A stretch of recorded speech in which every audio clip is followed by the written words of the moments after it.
So just to touch base on the topic, and this is solely my opinion, so my opinion may not be the same of that of others, but you know, it is what it is. That's why it's just a fun discussion. So in my opinion, it's going to depend on the person.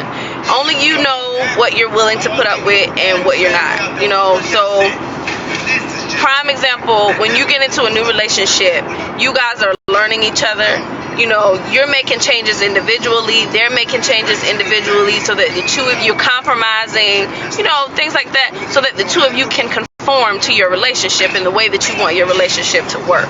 So in the beginning, I always suggest to new couples, in the beginning, put everything out on the table then.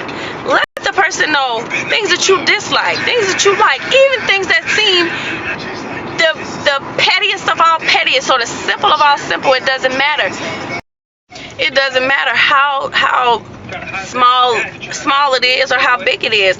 Share it with your partner, because if anything will make you, any of that will make you uncomfortable, and sometimes we don't say things, or we keep it to ourselves, things that make us uncomfortable for not wanting to have an argument or not wanting to seem petty. But honestly, in a relationship, it's about vulnerability.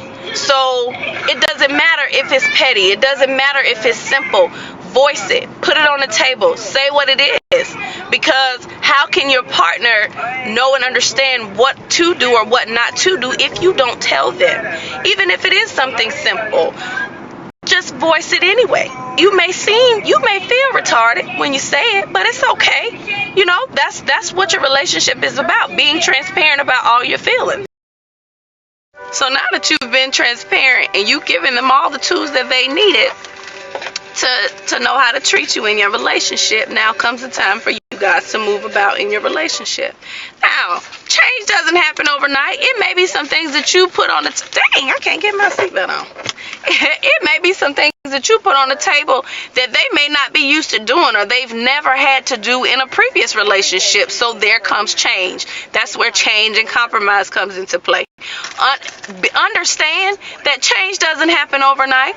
So just as how if you had something that you had to change or compromise, you're not going to change overnight, so you can't expect that other person to either. But allow them room to make error. And when they make error, correct them, but correct them properly. So when I say that, you know, that doesn't mean your name is Vanessa. They do something in public. Like, say for instance, if like me, I don't like, wait a minute, baby. I don't like if me and my husband are arguing, I don't like nobody to know that we're arguing. So let's say we going to a party or we going out to a dinner and we done got into a hard blown out argument in the car. I guarantee you, when we step outside that car, nobody will ever know that we got into that argument, because we moved like nothing ever happened. And that's because I like it that way. I don't want people in my business. I don't want people to ever think there's trouble in my paradise. You know what I'm saying? Because, child, that's where you open up the door for the wrong folk to come in. But that prime example, if that's something that you don't like, you know, voice that. And if it is something that they make an error on, just correct them in private. Don't correct somebody. Don't get all up in the public, all up at the restaurant or at the folks' cookout. Don't get all up at somebody's cookout, showing out in public and carrying on because this person then made an error. You know what I'm saying? Like, people need time to make change. Now, if you didn't told them that you need this is what you expect, or this is what makes you tick, whatever it is, whatever verbiage you choose to use, and they just disregard it, that's another whole different story now. But if they're genuinely trying to make the change or genuinely trying to conform to your desires, then work with them. Now, where comes in the disregard of somebody who just don't care, who's a repeat offender, and just have no regard for your feelings, now that is where it comes into a play where you know how much you're going to put up with and what you're not. So that decision falls solely upon you. Every single time a person will show you who they are, and it's going to be by their actions. They're going to show you whether or not they're genuine and wanting to build something with you, because you see the change that they make. You know what I'm saying? If you've expressed to them that, hey, I don't like it that you have other female friends or you talk to other female friends that I haven't met, something like that, and they take that moment to introduce you to those female friends, to make it known, hey, this is Jess, and Jess, this is Cynthia right here, this is my homegirl, blah blah blah.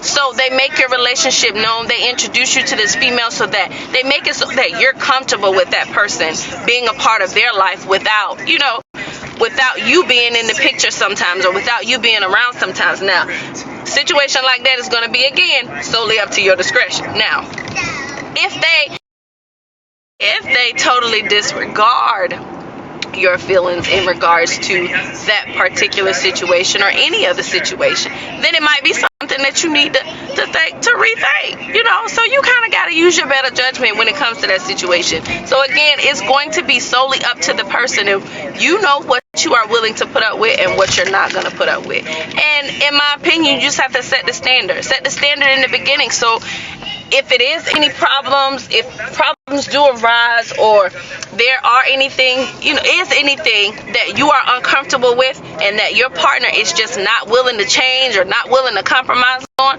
you're able to make an informed decision as to what you want to do, whether you want to continue the relationship without a whole lot of wasted time. You know what I'm saying? So don't waste your time. Be transparent, and also learn and understand that relationships is about vulnerability. Be upfront about your feelings and how you want to be treated.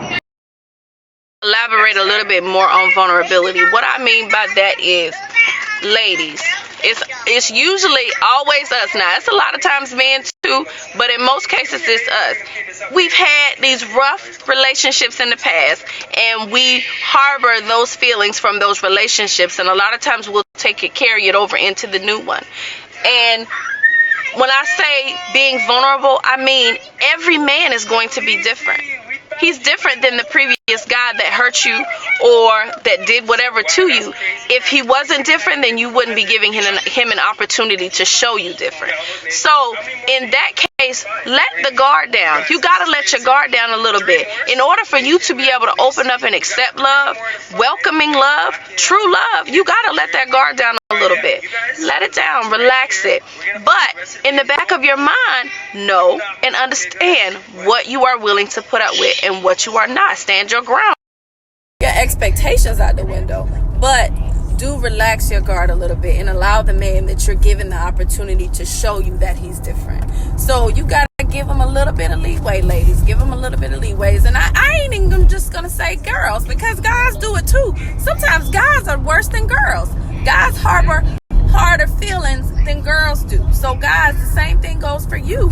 In order for you to find that woman, that girl that's just like your mama or remind you of your mama, you got your mama traits and carrying on, you got to relax that guard a little bit too, because she ain't the hoe that screwed you over the last time.